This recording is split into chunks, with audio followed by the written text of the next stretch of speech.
Струмичани оваа нова година ќе ја пречекаат скромно, без големи трошоци. Најголемиот дел од средствата ќе бидат наменети за новогодишната трпеза, која ќе биде умерена и скромна.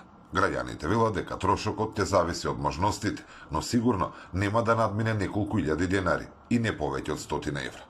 На трпезата ќе се најдат основните намирници, но таа сепак ќе биде свечена. Традиционално, у дома нешто, ќе купиме нешто, у Војше, таму во Јужно Војше.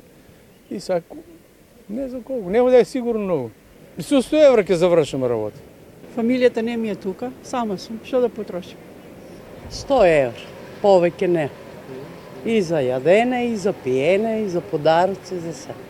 До 100 евра, ништо повеќе не можеме. До 100 евра. Па толку е. Пензијата е 20.000, плата е 20.000.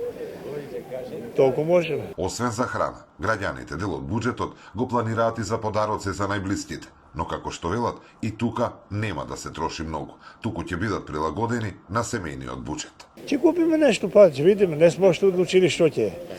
Ќе нешто скромно. За подароци имам внуци, може да се отделят исто па едно 100 евра и за 3-4 внуци имам тука. Многу пари се потребни, а нема ги.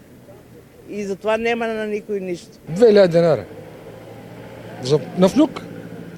Имам 2 внука и по 1000 денара.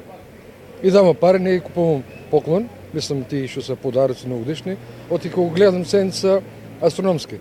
Најголемиот дел од жителите на Струмица што ги сретнавме на улиците, празниците ќе ги поминат во кругот на најблиските. Еден дел ќе бидат на традиционалните забави во угостителските објекти, додека мал е бројот на оние што ќе патуваат. Во Струмица и годинава, како и во изминатите 20 години, организиран дочек на плоштад нема да има. Сепак, градот ја има празничната атмосфера со голем број содржини што беа организирани во изминатите денови, како и новогодишното украсување, за кое општината одвои околу 3,5 милиони денари. Зоран Ѓорѓиев за Сител телевизија.